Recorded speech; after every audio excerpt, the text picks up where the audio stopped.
नमस्कार, मैं खुशबू साहू। आप देख रहे हैं दिव्य क्रांति न्यूज।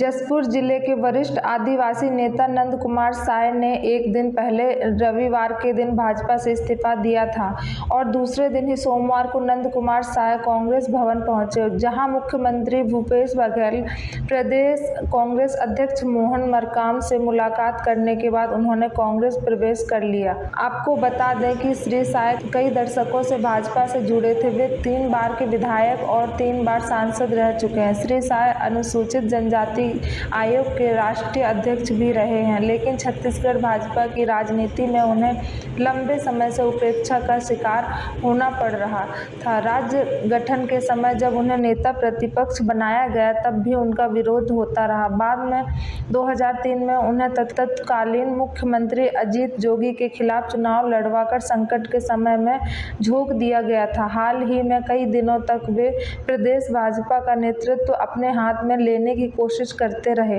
लेकिन उनका कोई दांव भाजपा में नहीं चला। आखिरकार उन्होंने कांग्रेस का हाथ थाम लिया है। जसपुर जिले से ब्यूरो चीफ दीपक वर्मा की रिपोर्ट। भारतीय जनता पार्टी में मैं इसके प्रारंभिक दिनों से ही रहा। पार्टी के वरिष्ठतम नेता श्रीमान अटल बिहारी वाजपेयी, राजमाता जी सिंधिया, लाल कृष्ण जी आडवाणी, सुषमा स्वराज, सुंदर सिंह भंडारी जैसे बड़े नेताओं के साथ मैंने काम किया है। मैं अटल जी को फॉलो करता था।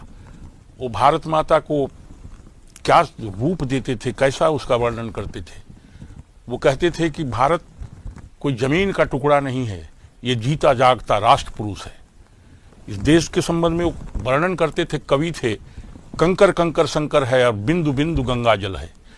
अटल बिहारी वाजपेयी हमेशा मुझे आगे बढ़ाते थे और उनके स्पीच को मैं फॉलो करता था। यहाँ से आगे बढ़ते हुए हम बहुत सारी बातों को उनसे ग्रहण करके भारतीय जनता पार्टी में हम रहे। अटल जी जब प्रधानमंत्री थे तो उन्होंने पूरे देश में 3 बड़े जो राज्य थे उनको उन्होंने 2-2 भागों में बांटा। हमारा छत्तीसगढ़ पहले अविभाजित मध्य प्रदेश में था, उन्होंने उसको एक दूसरा राज्य बना करके छत्तीसगढ़ बनाया, बिहार को झारखंड बनाया और उत्तर प्रदेश को उत्तराखंड। और इस तरह से उन्होंने प्रगति और उसकी आगे बढ़ने की भावना को आगे बढ़ाया। मैं ऐसा मानता हूं कि जैसे ही छत्तीसगढ़ बना, भारतीय जनता पार्टी मेजॉरिटी में नहीं थी। हम लोग अलग आए 2000 में और कांग्रेस मेजॉरिटी में थी, इसलिए अजीत जोगी कांग्रेस पार्टी के नेता बने, वो मुख्यमंत्री बनाए गए। मुझे माननीय अभी के प्रधानमंत्री जी ने यहाँ आकर के नेता प्रतिपक्ष बनाया और हम लोग सब काम में लग गए। परिणाम ये हुआ कि अजीत जोगी से पूरी लड़ाई शुरू हो गई और सरकार बनाने के लिए मैंने सड़क पर लगातार संघर्ष किया, हाथ पांव तुड़वाए। छत्तीसगढ़ जब बना तो हम पूरी ताकत में लग गए कि यहाँ भारतीय जनता पार्टी की सरकार कैसे बनाई जाए। अजीत जोगी के साथ लड़ाई हुआ, मुझे टिकट मरवाही में दे दिया गया। मैंने कहा कि मरवाही से मैं चुनाव नहीं जीतूंगा, लेकिन प्रदेश को जिता दूंगा, पार्टी को जिता दूंगा और मैं तबकरा से खुद जीत के आऊँगा, यहाँ नहीं जीत सकता। लेकिन यहाँ भी षड्यंत्र पूर्वक मुझे मरवाही में तो लड़ाया गया, लेकिन तबकरा की टिकट काट दी गई। अजीत जोगी के साथ जब मेरा संघर्ष शुरू हुआ, मैं उसके विरुद्ध आंदोलन नगर घड़ी चौक में प्रारंभ किया था। बहुत सारे लोग थे और वहाँ पर बेरहमी से लाठीचार्ज हुआ, मेरे पर भी और सब पर। दाहिने पैर का घुटना टूट गया और 166 लोग घायल हो गए।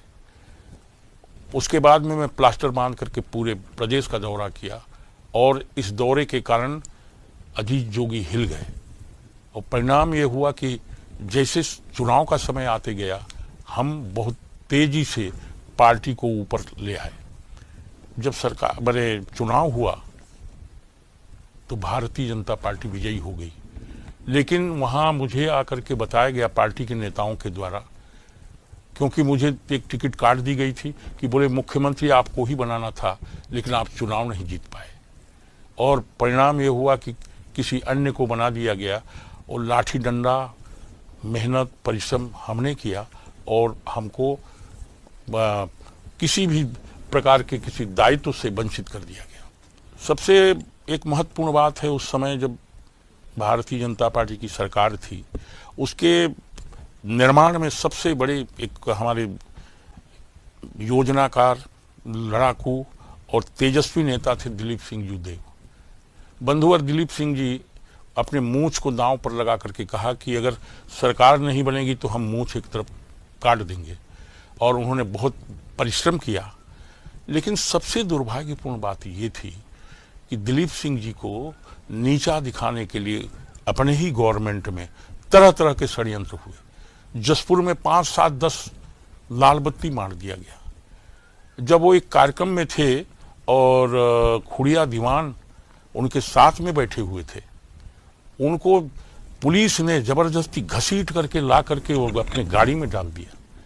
कोई कार्रवाई नहीं हुई उस समय, और केवल ये काम